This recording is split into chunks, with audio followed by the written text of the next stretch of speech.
Okay, hi there. Welcome. I am VK. I do a lot of videos about various things, music, makeup, mostly music, events, a lot of events. I'd like to vlog things. Anyway, have wanted to do something for years now, which is interviewing people, musicians, friends, this kind of thing. And never got around to it because I always thought that I needed like a studio space so I could interview them in person. Turns out, me, someone who used Skype for a decade, forgot that you can just do it online. So I've had the absolute pleasure to interview now an LA Deathrock musician who has been active in the music industry since the 80s, Eyajo, December Joseph. Eyajo is of Babydolls, Willow Wisp, and Astrovamps fame.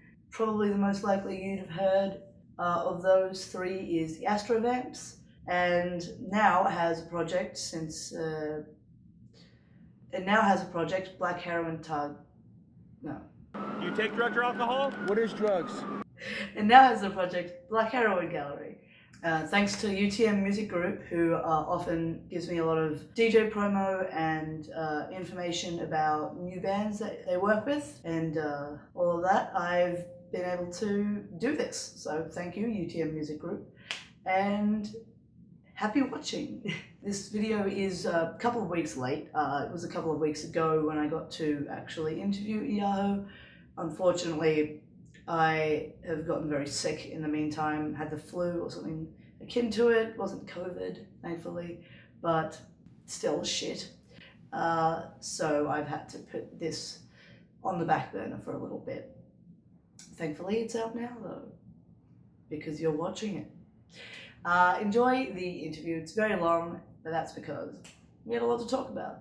Hi, I don't think I can hear you. I'm sorry. One second, I'm just going to get my computer nerd to help. Is this there? Oh, You hear me? I can hear you. You made it. Fuck yeah. This is the second Zoom thing I had, so I was like, damn, what the hell's going on? Yeah, I'm going to try the headphones. Hopefully that doesn't change anything. Okay, cool. Oh, I can hear you. Perfect. Okay. Awesome. Fantastic. Love that. Finally, we did it. I know. Sorry, I've used Zoom once in my life, so I'm not super Zoom savvy. Oh yeah, me neither. No, actually, I since this album we've been doing, the interviews are coming in, so I had to get it. You know, it's like I'm still kind of not figuring out how to do it well, like as you saw. You know. Yeah. Around. Yeah. Well, don't worry. It was definitely a fault on my end as well. I swear I tested it. Like, you know, how it lets you test, and it was totally fine 10 minutes ago. And then apparently when the call started, no, it wasn't. Anyway, hi, I'm VK Varunyakan, and you are Eyajo. I hope I'm saying that right. No, you got it pretty close. It's Eyajo.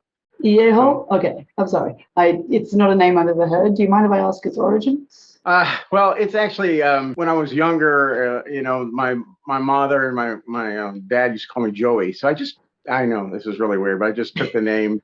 I wanted to not feel bad about changing my name because, you know, my dad. So I said, let me just do a version of my name. So awesome. Played around with the letters, and that's the way it came out. You know, I don't really tell anybody that, but that's how it came about. Oh, well, I appreciate that you told me. So I guess, speaking of questions, I should probably get to them. For anybody who doesn't know, this is Eyajo from Black Heroin Gallery, also an interesting name. I have been so looking forward to this because, truth be told, I didn't know heaps about you guys before UTM asked me about whether or not I'd be interested in interviewing you. And as he asked me that, I went to listen to you, and you blew me away. I'm so into what you do. My first question about Black Heroin Gallery is, so I know that you used to be part of the Astrovamps, and that when that ceased, you decided to form Black Heroin Gallery. My question is, was that kind of something that you decided to do post Astrovamps, or was that something that was always going to happen, like your own solo kind of thing? Well, Astrovamps, you know, it ended in 2007, and it was amicable, but it was just something we didn't expect we were going to end it, and there were things, other reasons that not I'm not going to go into right now, but it ended. But after we did that last album, the Gods and Monsters album, I knew that I wanted to. I started because I didn't write any of the music in the Vamps. I just did the lyrics and some of the, and most of the songs, not all of them, but I always wrote music, but I knew that I had to gear off and do something different, or at least while the Vamps were still together, it was going to be a side project. But as soon as the Vamps broke up, I just took that the lead as to go ahead and start my own thing. That's what I did, because and the first album I wrote the music and stuff like that. The first album, is definitely, compared to this one, it's obviously was a learning curve. So and I messed around, come up with some things. I came up with some things, and I realized the quicker way for me to do it would be to learn to play guitar. And I basically locked myself in my apartment where I was staying with Tony at the time, and basically, I know it's a euphemism, but I would practice every day until I got, and I was writing songs and able to perform in small capacity within about a year. But I hankered down for 4 years and wrote, and that's kind of how the first album came about. And of course, I write on guitar mostly, and so that's how the band came about. And Tony, and I went through a lot of different players and stuff, kind of friends trying to help out. And I had a singer, and that wasn't working out, but for a lot of reasons. Yeah. But then we got to the point, I'm like, oh my God, I can't keep doing a singer. And then Tony and my other bassist at the time, Kevin, I went by Kevin Desolate. And they're like, dude. I can't hear you again. Did you accidentally mute yourself? I'm on my phone. It's the phone's. So I took on the vocal duties, and I didn't know what the hell I was doing first album, but I didn't tell anybody that. I guess I just told you right now. Oh shit! No, it's a secret. But it started, all the live shows that we did in between that first album and this one. It all started feeling right. And it started coming together, and I knew what I was doing vocally. And I wanted to do this way and this way, and I didn't want to be just like everybody else. Of course, I have my my influences, and they're going to be there a little bit, but that's pretty much how the band is. Awesome. Yeah, you mentioned having some issues for a few years there in the beginning, as like often the case, but a lot of bands be starting a thing for like years. Takes time to get the right people together and all that kind of stuff. What would you say was the most important part of new members like fitting with your vision and fitting into the band? What was the most part about that? What was the most important element for them to fit Black Heroin Gallery? Well, I mean, of course, you got to wear some kind of makeup because we like that theatrical thing. And but that's just one little prerequisite. They just kind of had to be the style. They had to be into the style. Had to like some of that old school stuff, because I mean that's where I came from, and I want to take on that sound, and of course do my own thing. But that's my influences, as opposed to somebody that's in like a a metal band or just a straight laced alternative rock band. So I mean, there's a lot of diverse influences in the band, but but Crystal, he's like really Deathrock too. Because he's really young. He's the youngest member in the band, and he co-wrote Black Gargoyle Project with me. But fucking love Gargoyle Project. Huh? It's such a good track. Yeah, it's a great track. I love that. I love that track. I love them all. But that one's fun to do. That one's fun to play. And so he had that, and when I met him at Bar Sinister and stuff like that, he was all into those influences. They geared off. He's doing a little side project with Tony right now too, and it's more metal, because Tony's always played in like metal bands. Is that the Salem Slot? Oh no, he's not Salem Slot right now. He's in the PMS, the Postmortem Superstar thing.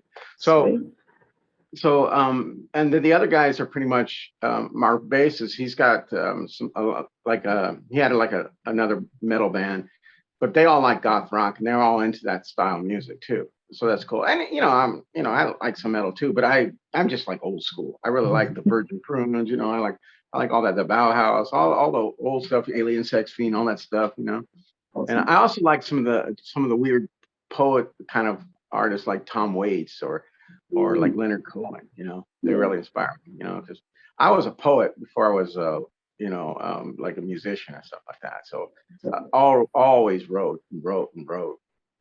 So that would always keep me busy. But we never really in those first 6 years or so we didn't play a lot with keyboards. The guys would be like, "Oh, come on, Eyajo, you can play keyboards." Yeah, but I can't do it and sing. Yeah. I play a little bit. And so I eventually started doing that, playing a little bit, little, so it's not so, uncolorful. And Yeah. then after this album, they're like, "Oh my God, we got to find some keyboard player to play all what you do."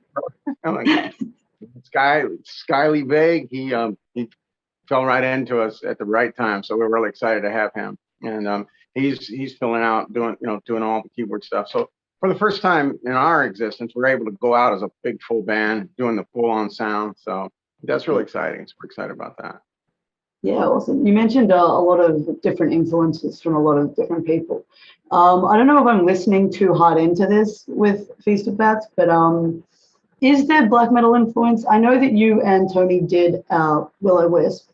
So is there much black metal? Because like some of the wailing and the like chaos just reminds me a little bit of black metal. I'm just wondering if there's a bit of that in there. There's probably going to be there's going to be a little bit of a metal influence because I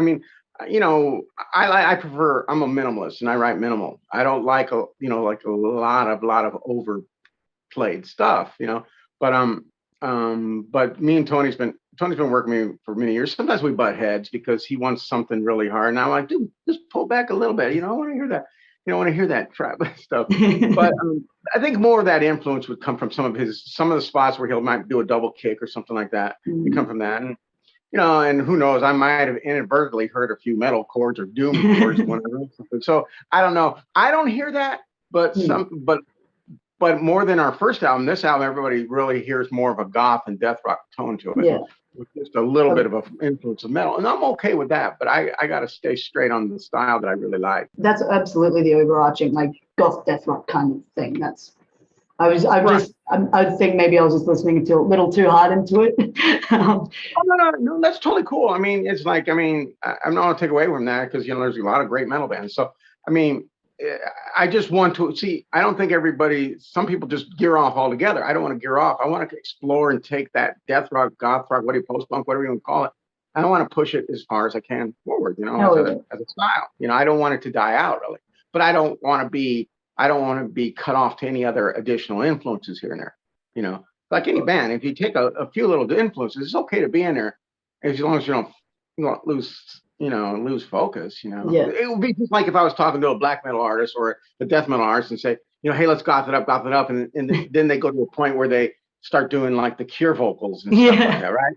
Okay, well, we need to put off your genre, so don't do that to my music. It's okay to put some of that in there, but let's not go off to where we're a metal band. You know what I mean? Yeah. So, totally. But it's okay. It's got a great sound. I like it, and they're not here to do that. They're totally for the songs and they do the things. And I'm Tony's a very, very, very creative drum composer too. So I if it's too much, he'll do a different thing, but usually he's right on with it. So awesome. I'm pretty stoked with it. He does some pretty cool stuff. They all come up with some pretty good shit to my songs, so it's pretty cool. Okay. Can't ask for anybody, right? So next question that I have is how different, if different at all, was the process creating Feast of Bats comparatively with the Dreadful Dead of Hoop Snake Holland? It's a long title, huh? I actually memorized it before and I'm really embarrassed that I just fucked it because I practiced saying that. You said it completely, yeah. Pretty much created the same, the new album is pretty much created the same way. It's just, there's more experience on this album. There's I found where I want my vocals to go, as opposed to the other one. The other one was like like being a fish in a barrel. It's flopping around. I don't know. I think it's supposed to go here, go here, there. Right. Even though I did write a couple songs in there that we did another version of, but just because I didn't think they were really good songs, and I wanted them to get their due. Yeah. And one of the popular tracks is His Beautiful Darkness is a real popular track. It was popular there, but it's even become more popular on this version, because I wanted to make it a bigger sound, Totally. And it's very minimal song. It's very minimalistic, and that's kind of how I write. Although, as years gone by here, I've gotten into more writing, a little bit more, I guess, more progressions and stuff like that. But see, I don't see the need to do a lot of progressions. Let's get to the song, catch the mood, and and just whip that at people, that mood. But the production is a lot better on this album. It's like hundreds of times better. And we've got a great guy, Roman, who helped produce it. Well, I co-produced it with him, but he produced it and mixed and recorded it, and it's got a great sound for for music in general. But yeah, the production is way better, and any luck, and we'll get to be able to use him for the next few albums to come. Oh yeah. So I'm pretty excited about that. Yeah, you beat me to one of my questions. I was going to ask you why you redid those. Yeah, it was like As She Slumbers, and His Beautiful Darkness always went over well live. Really great songs, and they were like Crystal's favorite. And I love the two songs too. But I'll let you in a little secret. There's 3 new songs going to be put on the album for the vinyl release. That's for fall. It was supposed to be a surprise, but I just told it to you. You suck at keeping secrets. Yeah, I gotta think before I speak. But, Hush Hush Hush, Here Comes the Boogeyman, and As She Slumbers will remain on the CD as a bonus track, and the 2 surprise tracks that will be put on the album for the vinyl. Because I didn't want the vinyl to have a cover. I wanted the vinyl to be all original material. Yeah. So that's going to happen. So it's another little surprise. I mean, first of all, we're gonna hit up a few videos after our Mexico show, and we're gonna work on a few of those videos and stuff like that. Also, busy. I love the music videos that you have out current. Actually, I was watching them earlier. Yeah, they're cool. Old though. I gotta thank you though. But you're gonna really find these next ones really wild. Awesome. They're gonna be crazy. Crazy is good. Crazy is good, especially considering how you guys sound. Very out there, cool. Eccentric. Well, yeah, the videos are going to be very out there. I did a short horror film called because I'm into filmmaking and acting too. Awesome. And I'll be honest with you, I just actually dived into that 2 years ago. Oh, so right. I'm just starting to get into it. But I did a short film called A Jar, Lizard, and a Killer, and it's on YouTube. But the creature or the thing in the woods is probably going to make a appearance in I think the Taste of Worms video. So I watch out for that. Oh, cheeky cameo. Yeah, do that cross promo, right? Yeah, I love that. So as I mentioned earlier, one of my favorite tracks is Gargoyle Project. Another of my favorites is The Boy Who Married the Spider-Face Girl. I don't know what it is that totally earwormed for me, just completely in my head. What would you say? And I know this is choosing your favorite amongst children. I'll make it easier. What's the funnest for you to play live? That's probably easier than asking you to pick a favorite. No, we just did a live set last night, and what's the funnest to play? I like them all. They're really fun to play. I would say my favorites to play live are I Cover Her Horns, because it's really dramatic and just there. It's kind of crazy. Oh god, definitely Gargoyle Project, because it makes me kind of move really weird. and then oh man, it's hard to say because I like them all. I tried to make it easier, I promise. I guess because I've always actually just kind of got into every one of them, so I was doing something. Probably the first first four on the album are the ones I like to play, are the funnest to play for me, you know. Hmm. Now, let's see, what the Spider Face Girl one, that was fun. Just sometimes it goes on high octane live. Yeah. It goes really fast sometimes. But nobody that heard it would ever really, you know, complain, because that's the energy of the live act, I guess. But it doesn't always, but sometimes it goes that way. And I have a limit to where the lyrics don't make sense to me if I'm going too fast. But of course, I do my best to keep up with it. But so are you trying to keep up with Tony or something? Yeah. Sometimes Tony puts that in overdrive, but you know, not always. It's not like he does it like by an accident or something. It's the energy of the night, and he might just speed it up for. But everybody loves to play that one live, you know, because it's fun and fast after some of the stuff that we got that might be just, you know, a lower tempo, you know. So it is a bit long. So your rendition of Hush Hush Hush Here Comes the Boogeyman on the new album was superbly executed, I will say. It's not often that you see stuff like that done really well, but I love your rendition of it, seriously. My question is, were there any other covers considered, and what were they, and why did this one make the cut? Well, that's a good question. Let's see. There was one that I really wanted to do, is Starman by David Bowie. Wow. And don't worry, I'm probably going to still get it. I'm going to make them. Sweet. We're going to do Starman. I really like that song, so I think we'll do Starman. But there was Starman. I think I had a Johnny Cash track, but then I seen Marilyn Manson did it, so I'm like, you know, I better hold back. I don't want to do everything that everybody else is doing, trying not to. But it seems like the covers you want to do, everyone else is doing anyways. I guess that's why. Damn it! How dare people? Yeah, exactly. And then I'm like, okay, that's probably not something I should worry about, especially since I found out people doing Hush Hush Hush Here Comes the Boogeyman too. Because I was a little naive. I kind of thought, well, it's such an old song, nobody's gonna hear about it. No, they all found it on that damn song. But yeah. Out of that, I think Starman's one of my ones that I kind of was thinking about. That's when I was gearing to that. You know, everybody likes Ziggy Stardust. I would consider that again. But you know, again, that's, you know, Bauhaus has kind of made that one. So I just didn't want to go out and try to copy what everybody's doing at the moment. So let a year or two go by, and they might bring one. Now somebody might be covering Starman, because I just said it, so who knows? But it doesn't matter. You know, if they do, they do. I'm going to do it too. You know. Yeah, look it. They don't own it. Literally, they don't. And so, you know, Crystal wanted to get something on the album that, and I said, I want to put something on the album's kind of more his composition. And I'm like, well, why don't we find a cover? Why don't you, I'll let you present me a cover and see what. So he comes back and he shows me this Boogeyman, and he's already done the guitar arrangement. And I'm like, dude, that's fucking beautiful. I've never heard anything like that. Hell yeah, because the original track doesn't have any guitar on it. You know, it's an old song.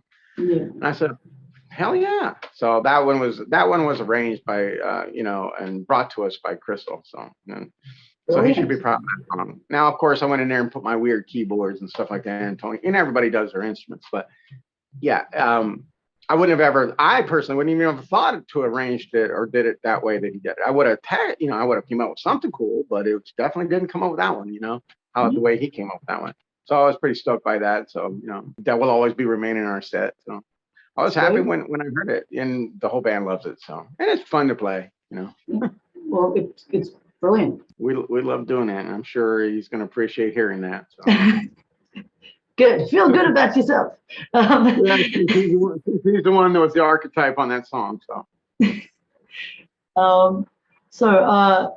Throughout the album, there's a lot of I feel like different vibes. You can go from wistfully dreary to really tribal and powerful to chaotic and desperate, and just there's a lot of different stuff that goes on.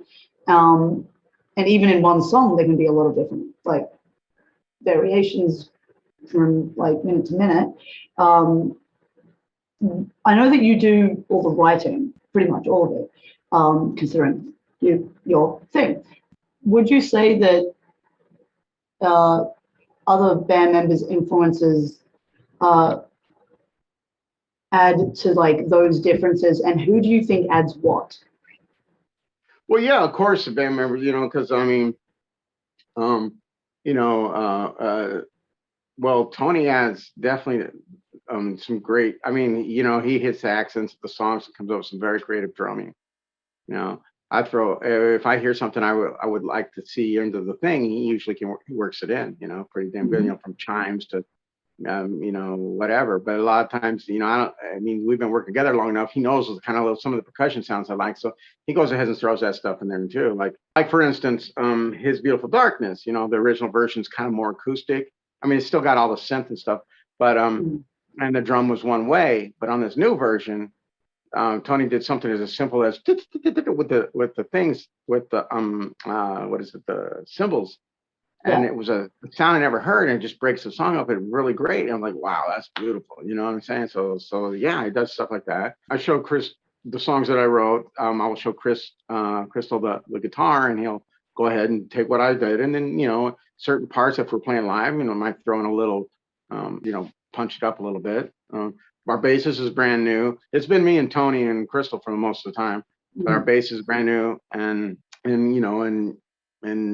he's did a really good job adding the bass to this album. And actually, Tony, it was Gargoyle Project and what was it? Dreadful Wish, and Tony wrote the bass for those two songs. Sweet. And yeah, well, Tony's can play any damn instrument, so can Crystal. And hey, now can I? I can't play drums yet, but I can program drums. Hell yeah. So I can do it all too now too. Yeah. But no, they're just Tony's a natural talent, and so is Crystal. And it's like and Sky and Raphael. Since I write a lot of my songs with the keyboards in mind, Sky is, as far as I'm concerned, he's in the band for as long as he wants to be. But he's pretty much our live keyboard player, because when I finish a song, I already have the keyboards in my head. So. Yeah. I'm not live, the live recordings will definitely feature Sky, So I mean, Sky's performance, because Sky live, he plays what's on the album. Oops, sorry about that. But he live we have a little taste different live. So there are a few different things, or we might extend a song during a performance or something like that. Those are the pluses of a live band. I would hold out a course indefinitely and bore you or trance, put you in a trance. But yeah, everybody does a little take, or somebody gets in a weird mood and adds some little fill or something just to play around live too. Yeah, and when we record, we go and we do the guitar and drum, and vocal scratch track. Tony lays his drums, puts everything he wants, and then the guitar. And then when everybody's got their instruments down, then I go in and I put the synth in, because I want to be left alone when I do the synth. I want to be able to just do my thing. Because if everybody's in the studio, everybody's got something to say. I'm sorry, but it's great, but let's, no. Yeah, let me do this. Yeah, right. And I even try to stay not saying too much when they're doing the thing, unless somebody's just got off on a part, or that's the wrong part or something, or they just went off the rails. Well, then let's find out why you went off the rails and let's bring it back. Or if that is working, we'll think about that too. So, but it's always been pretty painless recording with everybody, especially Tony. He's usually got it down for that, and we're ready to go. And then I can go really creative and weird and off the tracks, which I did on the synth on this one. But I'm gonna start playing guitar live more, So I think the next album will probably have a few tracks. I mean, they're going to be more second guitar tracks too. So I'm going to probably play some more guitar on this one. Sweet. That way, put some more. But I wouldn't change anything on this album. This one is fine. This is kind of, to me, is the archetype of what we'll do in the future. Just more of it. Sweet. Like Johnny Ramone, what he said after that first album, all he wanted to do was every album just like that. I think some people don't like that. They just want to keep expanding. I want to take something that sounds cool and just keep doing the same thing, Different folks. A natural progression. So there's space for everyone to do everything they want to do. So you mentioned that you're into like dark fairy tales and poetry and that kind of stuff in other interviews. There's even like a spoken word track. Um, Oh yeah, experimental track, yeah, Twig yeah, Skeleton. yeah. So cool. I'm just curious, like, what would you say are your favorite tales and/or poetic writings or poets? Oh, well, gosh, let's see. Of course, Edgar Allan Poe, Robert Frost. Robert Frost, he's definitely a narrative poet. You know, the narrative poets are the ones that are storytellers. Hmm. Um, I like some of the confessional poets like Annie Sexton and Sylvia Plath. Mm. Um, let's see, Lord Byron, more of a darker romantic poet back in the Yeah. day. I mean, of course, I like the writer of Alice in Wonderland. I forget his name offhand. I like the Tolkien stuff. You know, I like the Anne Rice stuff. Um, Oh yeah. and let's see, I like a lot of the Grimm fairy tales, and I like because I'm an illustrator. I do a lot of the art, and Mm. so I like a lot of yeah, like the Tim Burton thing is kind of cool. You know, Yeah. this little book with the Oyster Boy and stuff like that. So, Mary Shelley, you know, Frankenstein. I like Bram Stoker, but I haven't actually finished reading that one. I read the Mary Shelley one, but Yeah. God name it, probably all those more of a Gothic or pre-Raphaelite artists and stuff. Yeah. Love a lot of that. So, you've been a member of the music scene for a long fucking time. Dark music scene, glam music scene, metal music scene, just everything apparently. Everything I like to, which is awesome. Um, Yeah, it uh, seems like it. yeah, and you know, you show a passion to showcase bands. You even made your own magazine, which, by the way, I'm waiting for the new Oh yeah, that's right. issue I of. forgot Personal Info magazine. Yeah. Geez. There's a third issue that's supposed to come out, and I swear it's going to come out. I'm going to get it done. Probably, I'm hoping to get it done this year. But the thing is you know, I interview. It's like 4 years late, so I got bands in it that I did 4 years ago, and Mhm. of course, whether the interview is out of date or not, I'm still going to publish an interview because you know I'm not. They did the interview for me, so I'm They still going said to publish. Yeah, yeah. it. So that's kind of like on my list of things to do this year. It's just so many damn things, but you know, Well, you've but been yeah. busy fucking releasing an album. You can't blame you. Well, that's why, because I had a film project I was going to start, but you know, this album, I'm like, okay, I'm going to have to. I thought because we usually go in there like, you know, in a weekend and have to do the album, but our the guy that I work with now, he said, hey, hell, you know, man, if you need a few weeks to like lay down some stuff, don't worry, you're not rushed. I'm like, really? So I took advantage of that time. You know, it's like, wow. He's like, I mean, God, it was because of Roman that you know was able to make a great album. We weren't rushed out of a studio. That's So sweet. I'm always be in debt to that, you know. And Yeah, I'm like, okay, looks like the movie has to go on hold because, you know, I got to give this the 100%, you know. totally. Yeah. So, so that's it. I mean, and you know, as far as that goes, I'll be back making after we do some videos. So I'll be doing some more film projects, but I'm not gonna let up on the writing of the, you know, the BHG stuff. So I'm trying to keep them more. It's not going to be 6 years in between recordings right now. So at least for the near future, we're trying to hit an album out relatively soon. You know, I don't know whatever it ends up being, a year and a half, 2 years in between. You know, Hmm. so we why I kind of still got the you know the songs up there, you know, ready to keep putting down. You know, Listen. so. Well, yeah, with the whole magazine, I guess the whole point is to tell people about bands that you're really into. Are there any bands from like any time period that you've worked with or been inspired by that you um, would like to mention here if they don't, you think, get as much love these days as they should? Oh, you mean from like back in the day and all the older bands? Anytime? Well, hell yeah, there's probably bands there that hated us, but but I still like them. I had no problem with anybody, but certain band members, you know, would cause some ruckus. But I had no problem with my contemporaries. I'm not going to say which ones, but I will say the bands that I liked back then. I'll definitely say Mm-hmm. that. Let's see. There's a lot of great bands. Probably bands you haven't heard of. One of my favorites was like because you know everybody found out my secret. We were in a glam band, right? Punk glam band, which I never knew that punk scene. That kind of we came into it. It was like a lot of these weird glam bands were playing punk, but we went extreme. You know, it was colorful dresses and bright eyes and You bright talking about hair. Babydolls? Babydolls, yeah, and punk, you know.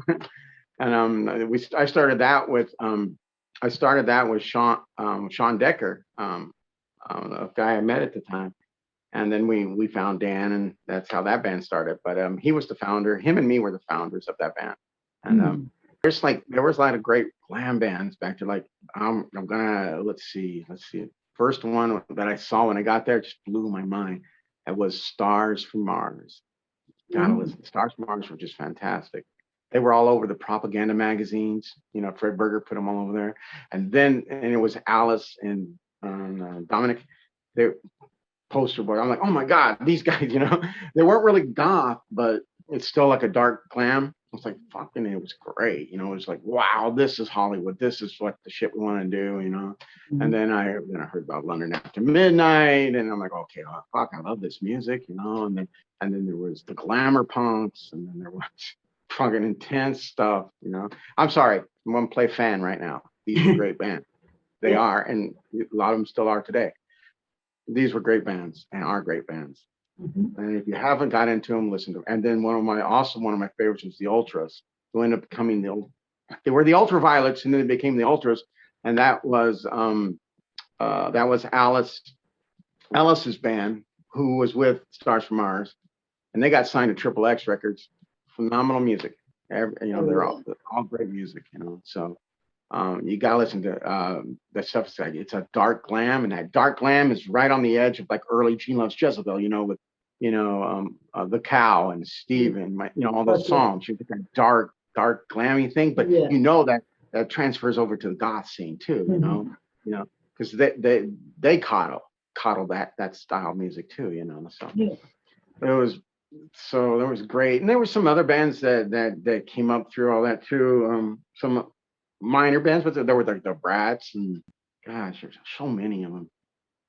I think Juicy Miss Lucy, that was some bands, and gosh, don't get me wrong, there's a lot of them.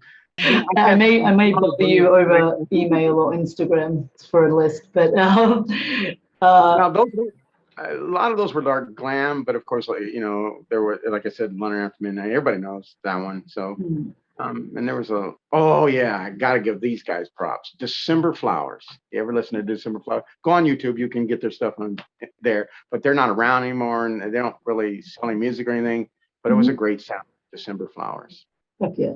I think I've heard you mention them in an interview before. Huh? And the Ultras. You must love December Flowers and the Ultras, because I think I've heard you talk about December Flowers, Ultras, and Stars from Mars. Yeah, they're great bands. Yeah, so. Okay. Speaking of the old days, I've heard you before in interviews speak about how you miss the live element with clubs now. Is there anything else from that time that you think should make a comeback? Because I agree, I think there should be way more live stuff when it comes to like clubs and stuff like that. Yeah, like live bands and stuff. I think definitely. I mean, to like elaborate on that, I think the live thing was missing a lot. And when I went to clubs, started going to clubs, like and I saw The Cure and stuff like that, and Ministry and stuff, and Flesh for Lulu and Gene Loves Jezebel and Chicago and the Ritz, and they came out here.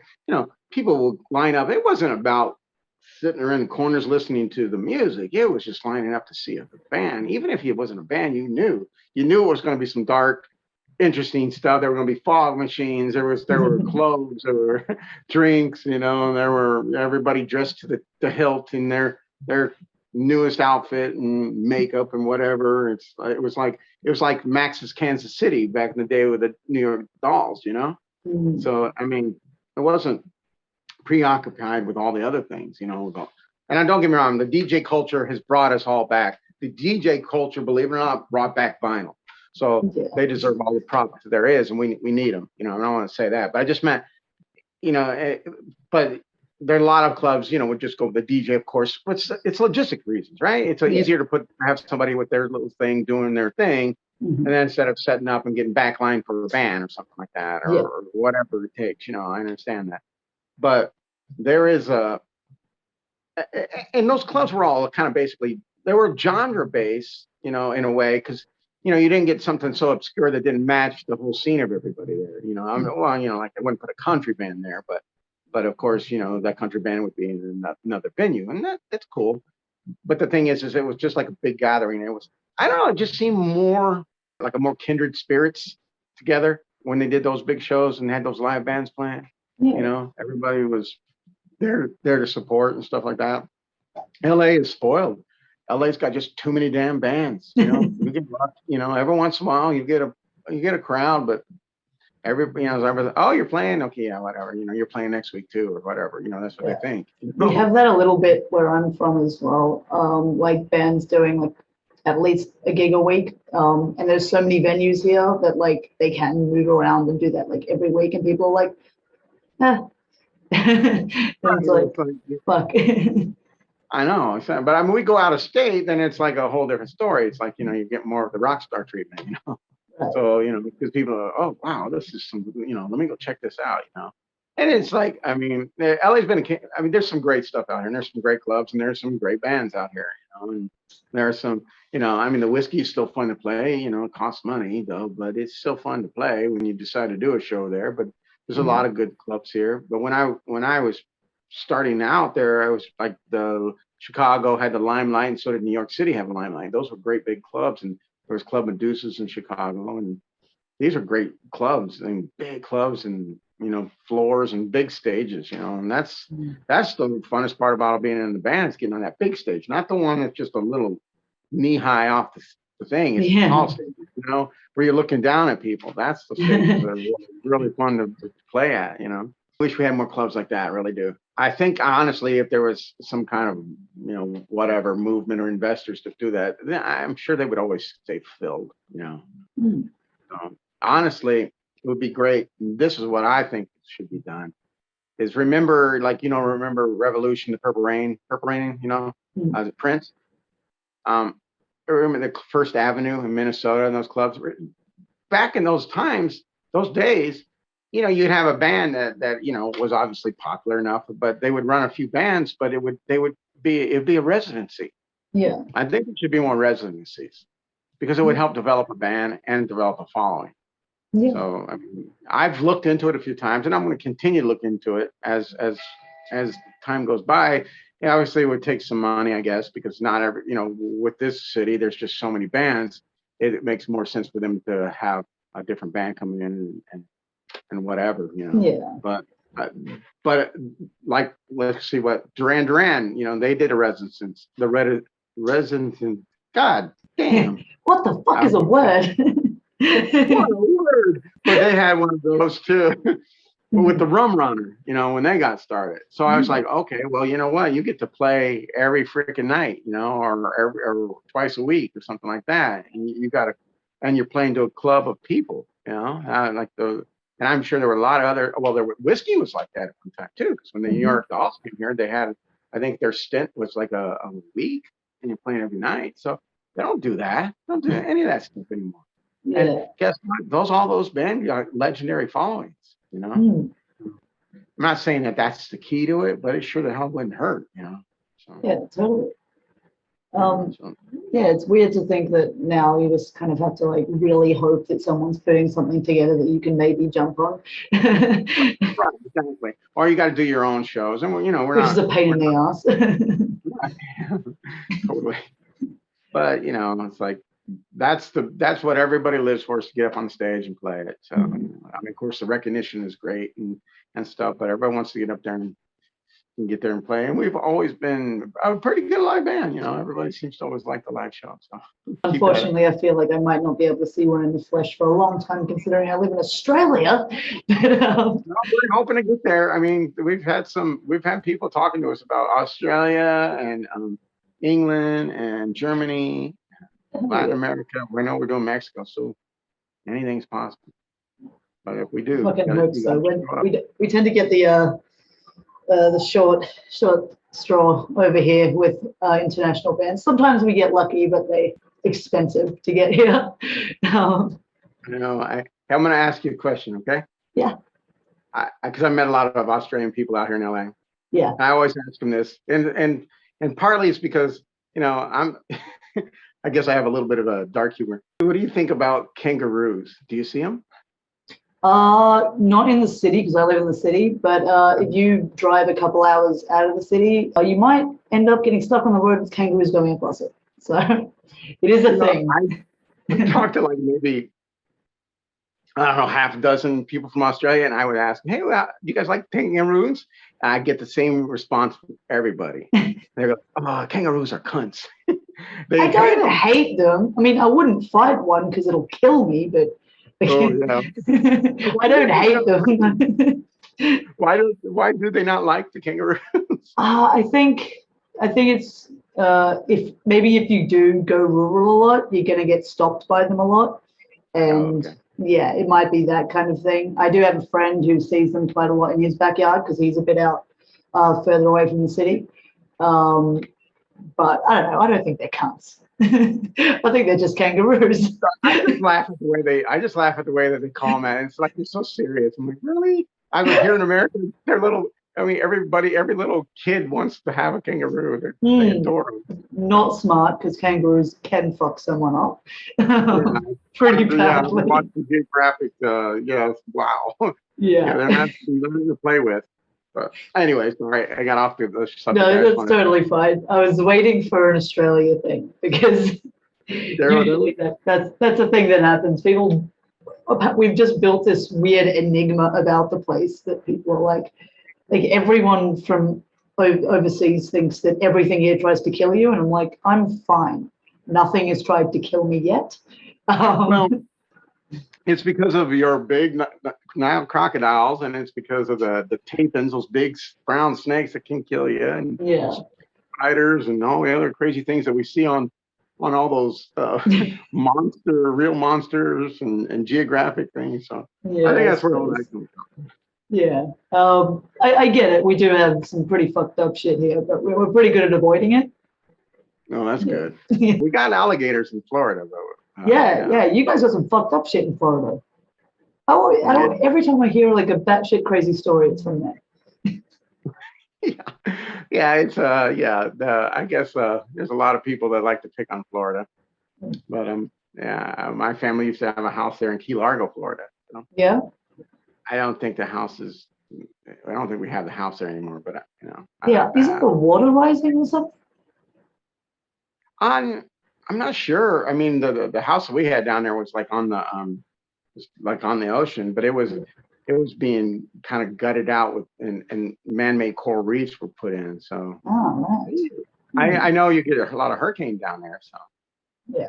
so I don't know about that actually rising because I haven't been down there for a lot of years. So. Yeah. It might not have been rising. It might have been like soft ground that's like a bit too swampy, like in it because it was built over in a not very good way, so it's like sinking or something. I don't know. Well, yeah, there's a lot of swampland, and it's kind of like a jungle. I mean, Yeah. the wild part of it, Yeah. that's So the it's weather like type. North Queensland. Yeah. There's some soft land. Yeah, that's true. I mean, you get those sinkholes all the time. Hmm. So yeah, I wouldn't go wandering around, somewhere in the swamp. Yeah. Yeah, it's pretty bad. Yes, that sounds pretty scary to me. Sounds like North Queensland, like snakes, swampish area, like tropical. We've Yeah, exactly. got our versions. But you guys win. You got some bigger animals over there. That's some big fucking animals. We do. Yeah. um, Right. Yeah, we're gonna go way off the rails there. yeah, it's just an hour long talk about Australia and Florida. Like, you gotta cut that. Had heard that I know that you learned guitar. And I heard a joke that you made about having to maybe learn bass. And I know that you had to get yourself used to keys in a certain way, I think, to work with somebody else in the way that they wanted something in the band to be done. What keeps you motivated to just go, I need to do this. I'm going to learn to do that? Because is it innate? Is it like I need to create, therefore I'm just going to have to do this? Or is it something that you work on really hard to like be motivated to do? Well, yeah, it is that. I'll see somebody doing something that I'm like, oh shit, I should have done that, or I could have done that.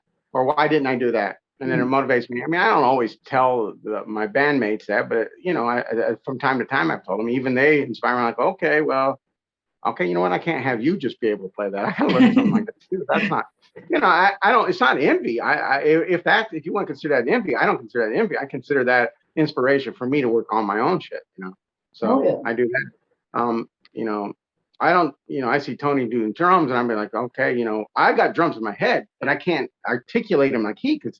You know, and he's like, oh, you can learn drums, but I'm not really good with that left hand and right hand coordination thing. Yeah, like Um, isolation and all that kind of stuff. I'm a right, drummer right. actually, so I'm Yeah, only you know good what at I'm talking that about. stuff. No, you're not good at that, but I can program the drum. I can hear it, and of course, you know, and I would hear Tony what he did. I'm like, oh yeah. So if I ever did a drum track, something like that, but Chris, Chris has turned into a really good guitar player. So you know, and I learned, I see that, and see some things, and I'm like, okay, you know what? So it motivates me to like, I'm like I've been motivated since this album was done to, you know, to even learn more on the guitar so I can add more to my writing. You know what I mean? Got almost anything, because it's the same thing with film, music, art, something. I see somebody to do something, you know, like fuck it. I've never had a, you know, and I never had that thing that said I couldn't do it. I know I can do it. I just have to practice it. I have to learn it, you know. Like I didn't do digital drawing for the longest time. I always did by hand. And my son's like, "Oh, Dad, you got to try this." I'm like, "No, because I might fall in love with it." Well, of course, I've been doing digital drawing for 2 years, and it's incredible. You know, I Oh, still do it like old school, but now I have that the ability. If I mess something up, it can erase and it's completely gone. You know, so there's some pros and cons. The biggest con for me is the fact you don't have an original piece of art other than your original file. You know what I mean? You right. don't get it, you know, on thing, but I'm learning. Like for instance, I'm going to start painting to do a gallery show here in a year. About 6 paintings, and they're big paintings. They're going to be big square paintings. So I'm reteaching myself some different painting techniques, you know, for that. So, but yeah, it's I don't know how. It's pretty cool that you picked that out, but that's exactly how I do it. If there's something like guitar, I had to learn it, you know, like that. And I had to learn a little bit of bass because you know they say why don't you do bass, and then I'm like, yeah, I want to do, you know, let's find a bassist because I like I like the look and the aesthetic of a full band, you know. So I like that, and I guess the only instrument, I mean, other than getting better at the two guitars and the keyboards, is you know drums. But I bought a drum machine so I could do some more writing with some of the drumming too, Yeah. and just have Tony not on everything because he's pretty good at picking it out right off the bat, but sometimes I want to articulate this drum ideal, and I can't always do it because you know I have a limited vocabulary of drums. You know, Yeah. from Tony, he's like, you know, looking at me like I'm a, you know, like a deer staring at headlights. Yeah. All right, let me just Do the okay. thing with the thing. Can you just, you know? Yeah, it's exactly what I do, and they always call me Chris. Crystal does it, so does Tony. They always call me out on that, dude. I don't understand your music talk. I'm like, oh man. Yeah. So, anyways, so I'm trying. So that's another reason I got the drum machine, so I can like write some of the songs and maybe throw some drum. If I don't hear a drum track, I'll do it like I always did to them. I just give them the guitar track. But and I'm not going to fill out the drum in the full on composition. I just want to give if I got a song and this is how I want the drum. That's what I'm just going to give that to Tony and let him take that and do all his magic with it. You know, Oh, but I especially with this album, you know, because I've started hearing the drums a lot the last couple of years, and I'm like, man, I got some really cool drum ideas, and I want to present that you know to on some of the songs to Tony and stuff like that, and let him take it, you know, from there.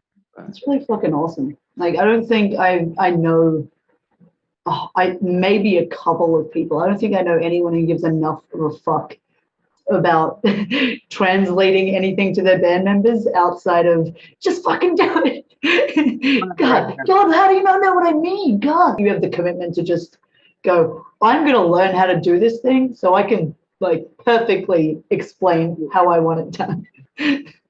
Yeah, it's like, and sometimes exactly because my Crystal's like, because he gets really sometimes he gets he's like, yo, I don't know what you're talking. I said chorus, verse. I forget that they're not going out of their way to learn the lyrics of the chorus and verse, you know. So I'm like, oh, okay. Well, anyways, it's this part, you know, and it's like, and I also I've learned a valuable lesson because a lot of times, you know, when I write and I go in there and I do the keyboards, I don't remember it afterwards because I'm doing it like basically improv. I just want to do it, you know, and not write it, worry about it.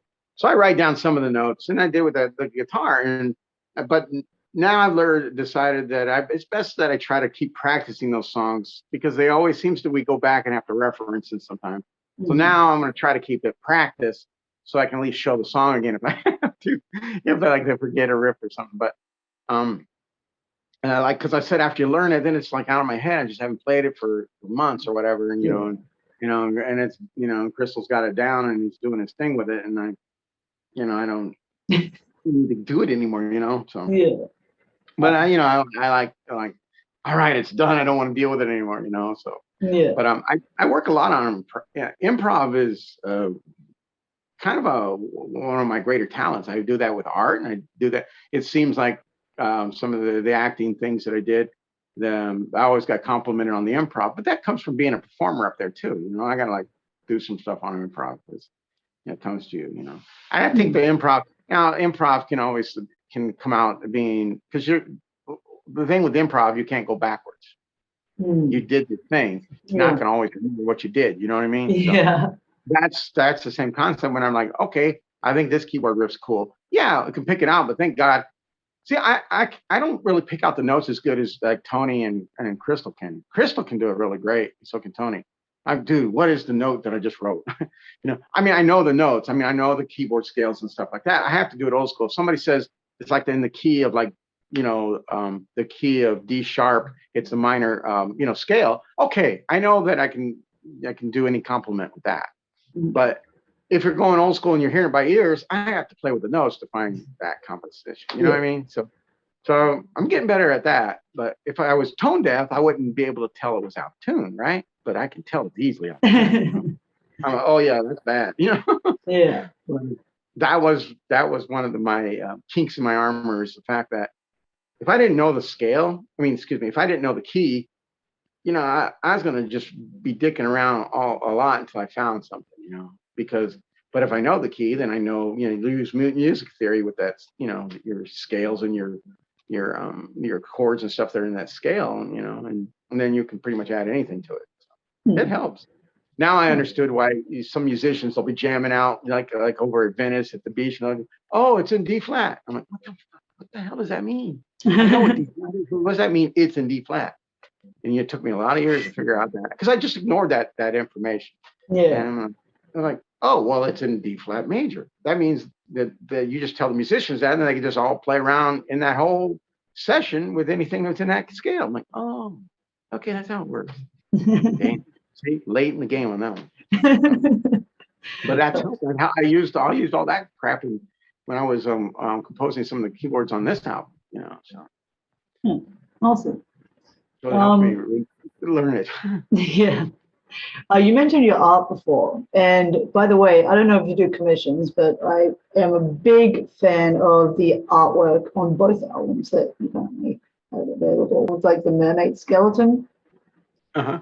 It's very cool. I'm very obsessed with both dead things and the sea. So I might commission you to draw something for me at some point in that vein if you do commissions. But that's I do a lot of commissions. I just don't have the time. But I'm always open to look into that. Sure. Yeah. But that's kind of an aside. That's just a personal thing. I was wondering if we could ever expect merch from you because you got such like great ability to design. Yeah, I'm actually working on art merchandise as well as the band merchandise. Mm-hmm. I have one art T-shirt. It's got I don't know, it's like a mermaid and skeleton, a mermaid skeleton thing. I had a book published, an art book. The art book. Hell yeah! Sweet. Let's see if you can see it. That's the drawing. It's a T-shirt right now. Oh, what? Yeah. That's so sick. Oh, what? We might as well show you a few of. Oh crap! You see nothing? I don't know. Can you see it? Oh man. What is this all you? Yeah, What the fuck? Bloody talented, mate. I just did a plug for my book. Hell Now here, yeah. you can buy this book. It's out. It's all over. And I'm going to be honest with everybody. It's fucking expensive. Not my fault. This company charges me $50 a book to make it, so the damn book has to sell for Jeez. $60. But it is nice. They are really nicely made. So if you did come off the money, it's not going to break. It's a really hard book, but hopefully in the future I can get another publisher. See if you made 1,000 copies, you could get that price down. But that's one copy of it. Yeah, So yeah, that's a lot. I don't want to tell people it's affordable because it's not. Yeah. It's not. But they know it exists. Huh? But they know it exists now. It does exist. It does exist. And you can. I've had 4 people buy it, so I guess it's better than not. But one day I'll get a publisher, or I'll be able to after get a break on an album or something. I'll be able to get a version done where I can do 1,000 copies, and we can bring that price down to like $20 or $25. So I have a question, specifically not related to Black Heroin Gallery, and it's what do you do with your time? What do you most spend your energy on outside of the band? Let's see, hustling to get some money, to make money for the bills. Mm-hmm. Of course, it's not a pleasure, but I spend time with my girl or my son. My son's 22 right now. He might be 23. Certainly an age. Not yes. We spend a lot of time. He's been helping me do some of my films. He's going to do that. It's going to do that. And I guess I go to Disney a lot because my girl likes to go to Disney. Yeah. She's a fan of Disney. Cool. There's a lot of adults that are a fan of Disney. Yeah. So go do that. I like the wilderness. I like to go hang out in some of the mountains and parks and stuff like that. Just walk around, clear your head. But I like art and literature and poetry readings and all that stuff. So music. I don't go out and see as many shows as I would like. The guys in the band just go out and see more shows than I do. There are times I'm going to do that. I like to do that sometimes, but not all the time. Because I'm on stage, we do that. I just kind of like, oh man, it's so loud. It's like I've already done that. Yeah. Just chill, watch a little bit of movies, but I guess most of my off hobbies are I just keep doing. I keep writing or I keep drawing or something, because my head's always spinning with ideas, Hell yeah. No, I love that. We're short of ideas, just short of time. Yeah. Oh, we're short of energy. That's how I feel like after working. Oh, yeah. I'm like, I want to do all this stuff. And then I'm like, sleeps for an entire day. I do that too. It's like I come home and I like, oh man, I gotta I gotta work on this drawing, or I gotta do this ad, or I gotta write this on this script or this lyric, and I'm like, okay, and then I just fall asleep. Yeah. Yeah. I missed it. So you get mad at yourself, right? You're like, yeah. But to be fair, I have a good excuse. I usually get home as the sun is rising because I do bar work. So I'm like, I'm just tired, man. I should be sleeping. I deserve this. I can imagine get tired. You're there after hours and stuff. What time's the bars closing there? Usually I start when the sun goes down, finish around when the sun goes up. Well, that includes knockoffs, which there can be a lot of. Yeah. Well, we hear a lot of because I work in a rock bar, so yeah, we hear a lot of music that I like. So at least that makes it really enjoyable as a job. Yeah, that's cool. Yeah. Anyway, enough about me. I see on Instagram you posting a lot of rehearsals, and I know you mentioned Mexico before. The last couple of years have been pretty screwy. I think the last live video I saw of you guys was 2019. Yeah. Was that the last time you played live? Yeah, the last time we played was 2019, and we just went out as a 3-piece because we didn't have Krim, who was in our band at the time. he wasn't with us anymore because he's doing his own band, Sinister Cabaret. Yeah, so he's doing his own band, and so we were in between bases at that time. So Yeah. but yeah, that was the last time. Yeah, well, there was a one other huge factor as to why you probably didn't do anything for a couple of years. Yeah. Don't have to talk about that. I know everyone's fucking over it. But yeah, what shows other than Mexico, or that have you got booked, or do you want to be booking soon? Festivals, maybe? Yeah, I've been I'm so busy trying to finish off with getting CDs coming in and all the stuff because like and working with the UTM music group, just line up a lot of things to help promote this album.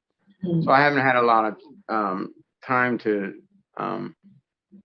to book other things. So we got a couple more offers, and so we're probably I'm looking into some of those, but there will be more shows booked. I mean, and I didn't rush to book because the band wasn't rehearsed because I had 2 new members, and they are rehearsed, and so the band is ready to be booked, worldwide right now. So, and I mean, you're going to be seeing a lot more shows this summer. So, yeah, I love all the little videos that you have up on the channel of like when you guys are going out and doing stuff. There was one about Black Heroin Gallery versus Uber Eats trying to get a coffee or something. And I'm like, hilarious. Yeah, all kinds of crap. Dude. I thought it was really funny. I don't know. It's like there's that natural sarcasm. I think everybody in the band's got this sarcasm to them. It's like like it comes off humorous. I don't think we're always trying to be humorous, but when I listen to it back, I'm like, oh, like for instance, that short movie I told you about. I'm getting ready. I'm getting ready to post like an outtake. Now it's not. I don't want to post it because it's embarrassing, but it's funny because every time I watch it, it's funny. It's like in that little film, there's a very creepy part where I'm hanging bells. Yeah. But the actual film, that thing, I fell. And I fell into a gully. So I'm going to post that. We suffer for our art. I was about, I think about almost 10 feet. Oh, jeez. Were you okay? And all you see is me disappear and the bells jingling. So my son's like, Dad, that looks funny. You should post it. I'm like, dude, that's embarrassing. But yeah, I'll post it. Yeah. What the hell? Fucking do it. Fucking do it. So speaking about like playing stuff, like shows and all that, where has been your favorite place to play, and where would you most like to play if you've not played something before? Oh, shoot, I don't know. I mean, I got a big list of where I'd like to play. I mean, I think I would like to play, gosh, like I said, that's a big list. Prague or Germany, Australia, or New York, with this band. I've done some of those places with the Vamps. But, and of course, Latin America, because, it's get treated very well. They love the music, so it's great. I mean, one time I wanted to play. I mean, I guess if things calm down in Russia someday, I like to. I know a lot of Russian people over here, and know a lot of Ukrainian people out here. Great people. I would love to have played all those places. So I'm still hoping, the world settles down and gets things right. Oh, when will it? When will it? Is my question. Yeah, it feels like there's always another thing. Always. I know. Forever. Like, dang, come on, just chill out. Yeah. Listen to music. I don't know, Japan. I guess, yeah, definitely Japan. I hear that they have a really cool underground scene there. So yeah, that's what people are telling us. So we're going to look into that. That's why I'm writing every day. Try to keep us, keep material coming out for everybody, so we can keep the energy and everything out there. I'm sure we got some bigger shows coming up too. I mean, this is a nice little festival that we're doing down in here in Mexico. And that's 2 weeks from now, huh? Yeah, almost about 2 weeks, 3 weeks. Yeah. Bet you're fucking excited for that after fucking nothing for a while.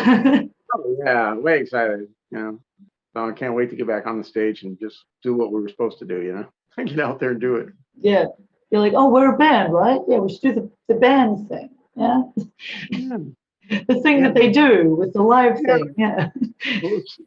Probably post some more chaos. I don't know. It's like shit just happens, and so I'm assuming I can say those words. Am I going to say those words? I never asked you. Can I say shit or damn? I think I've said everything already, so it's fine. I can't help myself. Like I Yeah, I can either. Sometimes it comes out, when you're just talking, man speak, Yeah. I think I have more of an excuse because I'm Australian, because everyone assumes that we're really vulgar anyway. So, so even if someone's like, "Oh, that's rude," I'll be like, I'm Australian, so I can say that. That works, yeah. But I think it's the same everywhere. I think people swear just as much as we do. I think we're just known for it more. That's true. Yeah, you're right. I mean, I'm my family. We're out actually from the South, so so we would be what we would be like. I got like hillbillies in my family. Sick. As we have a farm in Kentucky, so I remember growing up, hillbilly. That's what I would call it. At least that's what they looked like. They had a little old house and everything. So yeah, we've got an equivalent term here, bogan. Oh yeah. Someone who's bogan is someone who usually either lives rural or seems like they would, and is a bit not backwards, but like I think it's just our version of a hillbilly. Right, they're simple and they don't got a lot of worries. They just do their thing. Yeah. It's actually and it's actually kind of a you kind of admire it. With all the hustle and bustle. Yeah, things seem a bit different. I don't know if you have these in Australia, but for us it was just like that night on the porch with fireflies, little bugs that glow. We have a veranda, so that's pretty much the same thing. Especially where I'm from, so I'm living in Melbourne at the moment, but I'm from Queensland. So we've got a lot of Queenslander houses with like big verandas, and you all like sit on like a porch, like a patio kind of thing, and like chill out there and stuff like that. Do you see fireflies? Do you have fireflies? I don't recall ever seeing fireflies, but you hear crickets, and it's usually quite warm. Oh, okay. Cool. Yeah. I've heard about the heat. Yeah. Well, so I don't know if you know the Sisters of Mondays, but Sean and Mary, they're in Texas, and I remember being in their chat once when they were streaming. They were talking about how similar Texas seems to Queensland in like the humidity and people like drinking a lot to deal with it, and people being a bit nuts. So I'm like, yeah, I guess Queensland's a bit like Texas then. Cool. Just hot and more bogans than there are. Texas is 1,000 miles across. Yeah.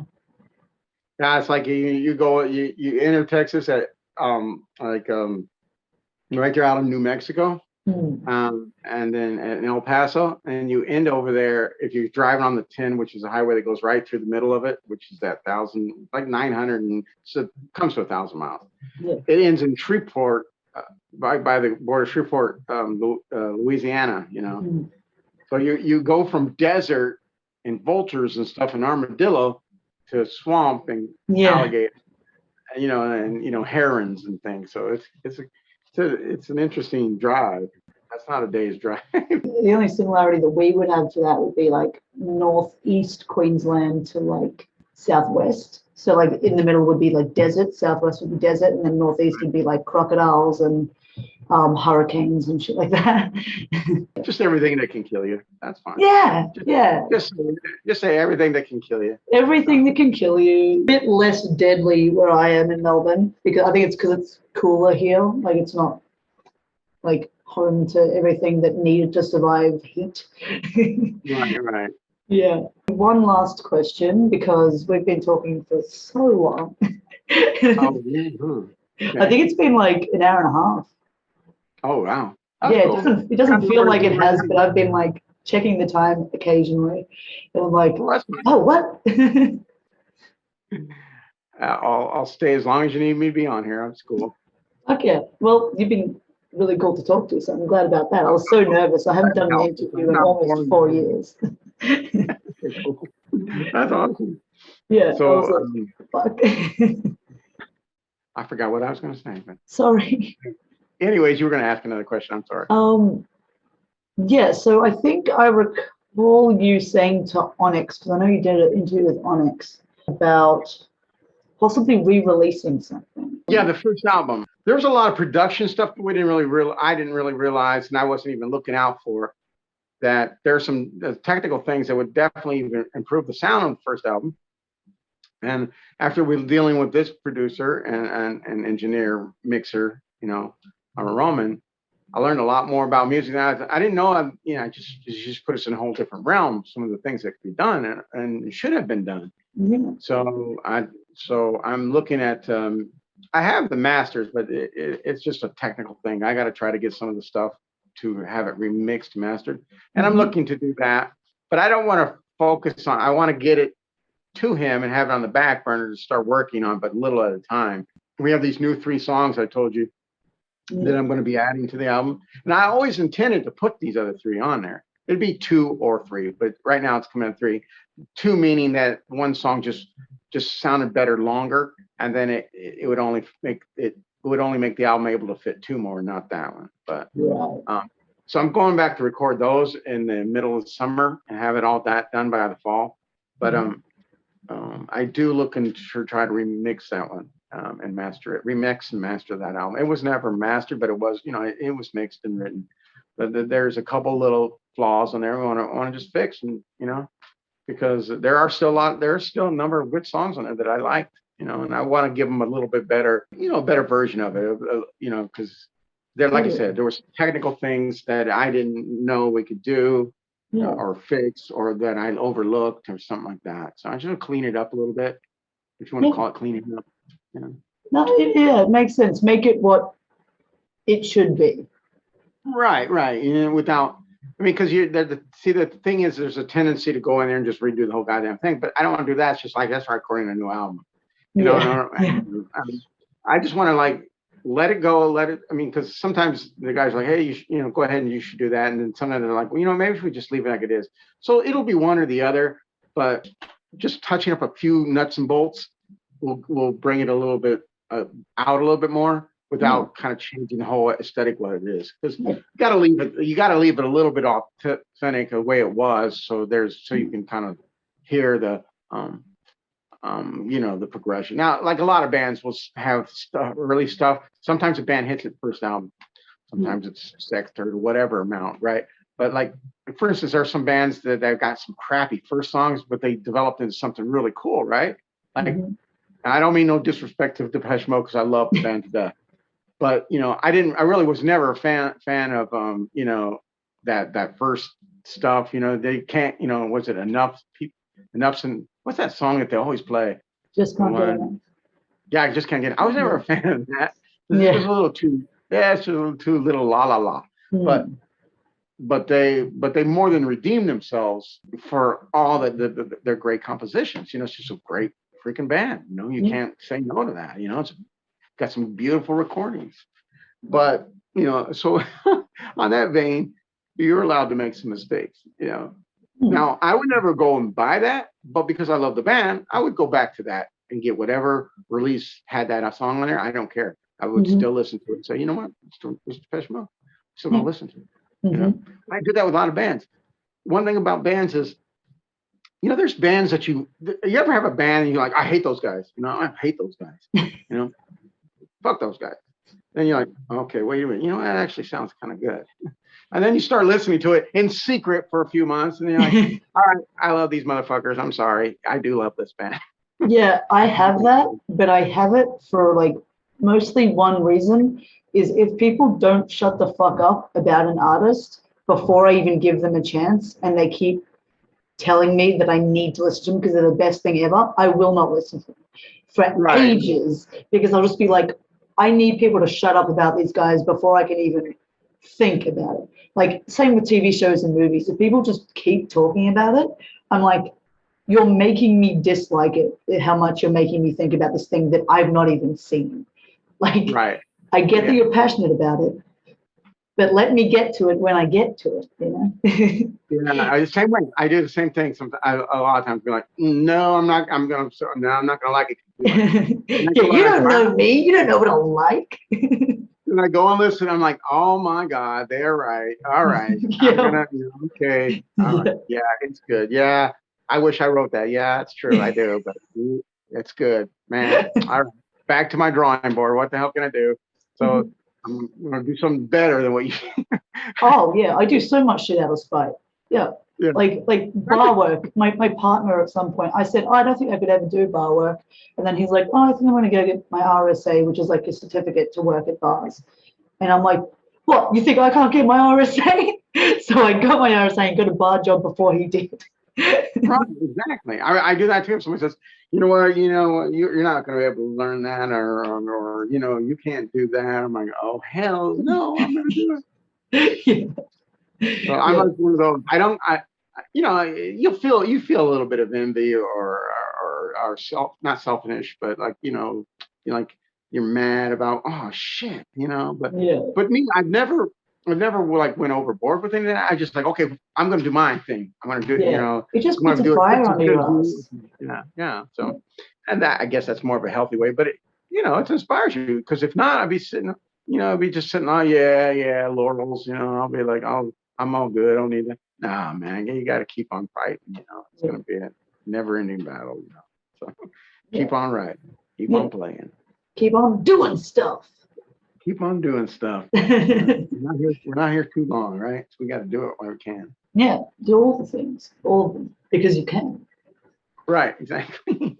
Is there anything about the album that you've not been asked about that you would like to talk about?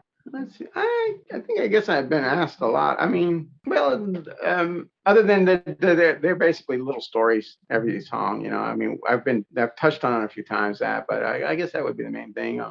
I like the sound. It's definitely kind of like I said, an archetype of where we're going from here in the future, just continuing that. Of course, there will always be different takes because I write different stories, and a lot of times I rarely write the lyrics first, but sometimes I do. His Beautiful Darkness I wrote before I wrote the music to it. So and it's just that little fairy tale about the demon that leaves hell, and everybody, including his girl, wants him to stay in hell. So, so there's stories that come out to me. So I Cover Horns was about Urantia. That was my theme. I don't know if you ever heard of the book of Urantia. But it's a whole incredible book about God and how there was many Adams and Eves, and there were many angels, and Lucifer was given this, and it was just crazy. It's like cosmic. There's all these things they talk about, all Jesus having brothers and sisters and everything. So that song is about a takeoff of some of the characters or some of the things on this book, Urantia. And not a lot of people don't know about Urantia. So, I think there are a lot of references that you make in the songs that I don't quite get. And I'm like trying to Google stuff and I can't find anything. I'm like trying to Google some of the lyrics. I'm like, what the fuck? What is this? What is this about? Well, the Paper 53, the character is talking about, because she's actually from that super universe. And she thinks she's found the priest of Urantia, or a sect like Urantia. And so she thinks he wrote Paper 53, that he actually might be Lucifer, the rebellion. See, Paper 53 in the book of Urantia is the Lucifer rebellion. So if you ever want to look that up, just look up Paper 53 Lucifer rebellion. Okay. And Urantia, and you'll see there's some crazy stuff. Sounds like it. Sounds like it. And there's actually not any authors credited to it. It's supposed to be through automatic writing, they say. Oh wait, what? Yeah, there's not an author credited to it.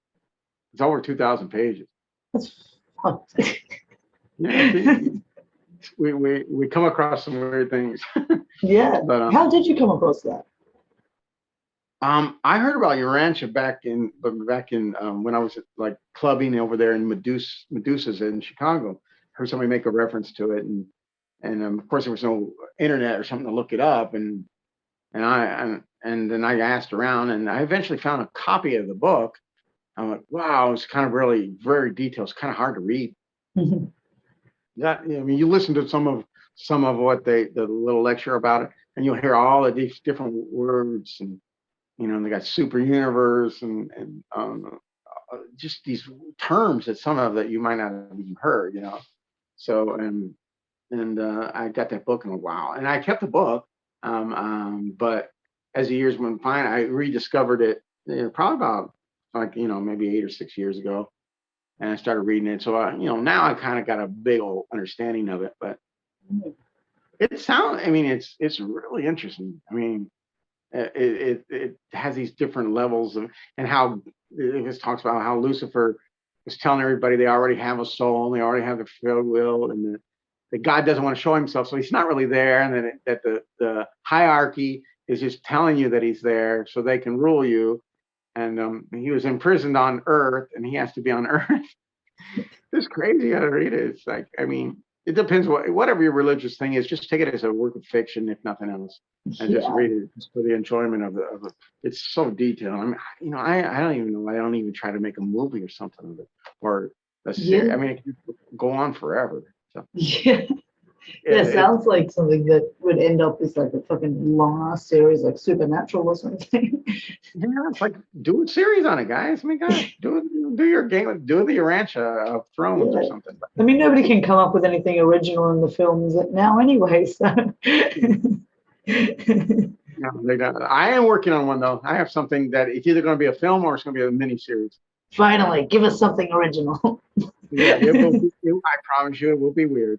Hell yeah. I'm going to continue writing some songs based off some of that stuff, because it's very, very intriguing and interesting stuff. And of course, no one knows about it unless I told them that song was based off some of the Urantia mythology. But, yeah. Because I didn't use any super direct, other than the Paper 53. That's about my only direct reference to it, to that book. Because they call their chapters paper. That's why. Right. It's not a negative book it's not actually a negative book on anything. Lucifer has brothers and sisters, and Christ has brothers and sisters in here, and they're just, everybody's different. That's just weird. You gotta. I say it's weird because it's weird. There's a lot of different things going on, and it's on a cosmic level, not just Earth, because Earth is just one place. They talk about other planets and other Adam and Eves and other saviors, and it's interesting. Wild. Are they going into like the whole like multiple universe thing, or is it like just different planets? It's kind of like that too, because they're talking about the levels of the different hierarchy of angels or whatever the beings that they call them. I forget what they call them offense. And up to the middle one, which is like the God, our God. Wild. Seems really. It's got such backstories and details. It's like if somebody was making a game like Dungeons and Dragons or something, where they did all the backstories and everything. So it's just filled with all kinds of stuff. It's interesting. And Paper 53, listen to it if you don't want to have time to read, just listen to it on I think probably on a video or a tape or something. Yeah. So it's interesting chapters, and that's that Lucifer rebellion. So, and it's not dark or demonic. It doesn't have any of those overtones to it. It just like is just saying, like I said, I mean, he doesn't come out as brimstone or anything like that. He just comes out as he did start a rebellion in the book, and he did get punished and stuff. But it's very interesting. Check it out. Yeah. Well, you're gonna fucking have to now, because I feel like I need to fucking know everything that happens. The easiest way to get to it is just go on YouTube and Urantia and just listen to a couple of the little people lecture about it and talk about it. Better than trying to read that. At first. Book is a hard read, I'll tell you that. It goes back. It tells you things and go back to other things. It's like you have to have a notebook paper and keep track of. Eve went here and there and there, and the Paper 53, Lucifer did this, but that angel did. It's like insane. You end up like one of those people with like a bunch of things on their wall trying to connect everything together. Reading a book is like that. Oh yeah, that's right. Why did they do? Oh, because of that. Oh God. almost 8 a.m. where I am, and I've been awake since midday yesterday. So I might have to cut it short now. Fine.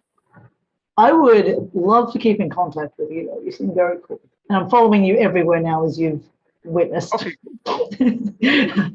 Well, yeah, that would be nice. Just I mean, when you can message me your address, if that I could send you. I would like to send you a copy of the CD. I'm gonna buy it. I know I'm waiting on May 5. I'm gonna buy it. I don't expect anything. Yeah, I was waiting until the physical copy was available. Yeah, it's like 2 weeks away. Yeah. So I think it was May 5, right? Am I misremembering? Yeah, they're probably going to start going out probably like on the 3rd or the 1st. Cool. Because Yeah. right now they shipped them out, so they're in transit, so they should be here. Oh, the pre-orders. Yeah, the company that's sending me the CDs, and then I'm going to mail out the pre-orders. They sent them out 2 days ago, and then they should be here between the 29th and the 3rd. Hell yeah. So I'm going to start sending them out. Exciting. Yeah, I want a physical just because I really like the artwork. Like I'm gonna get a digital copy anyway for like DJing and all that, but I like to collect physical copies as well. Oh, cool. Yeah, we're like that too. I mean, that's why I can't wait till it gets on vinyl. Yeah, the vinyl's gonna be really nice. I'm trying to make something really special for the vinyl because man, that first vinyl, there's a lot of collectors for that first vinyl. You know what I mean? Yeah. So I want to make it cool. Yeah, because I was just gonna do the not to over talk, but I'm gonna probably do a gatefold and do a new drawing for the gatefold. So in white vinyl. So wow, white vinyl. Yeah, so I really want to make it something really nice, something really cool. Okay. Well, you're probably getting tired and have to sleep. You've been so good. I've been sipping away at my coffee, but I am gonna probably finish it up here. Thank you so much, Eyajo, for talking to me. This has been fucking. You're welcome. I had a great time. It was a good interview, and it was fun talking to you. Hell yeah, yeah. I'm glad that I wasn't too talking over myself. I was so nervous, as I said before. I haven't done an interview in almost 4 years. Last time I did it, it was meant to be 20 minutes, and it ended up being almost 2 hours. So the magazine that I was working for didn't publish it, but now I'm publishing my own shit. Fuck you, magazine. Right. Yeah. Good. I won't be just in a corner somewhere. Yeah. A file that's deleted. Yeah. All right. See ya. Enjoy the rest of your day. I think it's just the afternoon there for you, isn't it? Yes, it is. But yeah. All right. Bye. See ya. See ya. So I try to figure out how to. Thank you everybody for watching this interview with Eyajo. Everything mentioned, including the Feast of Bats album, the illustration book, and just a bunch of other links that would be useful for you to have regarding Black Heroin Gallery will be in the description. Thank you, Eyajo, for speaking with me for so long, and I apologize that I had to cut the interview short due to being so fucking tired. Hopefully we get to do it again, and keep an eye out for future interviews because they will happen. Ciao for now. Subscribe if you feel like it if you feel like it. I don't know, dude. Bye.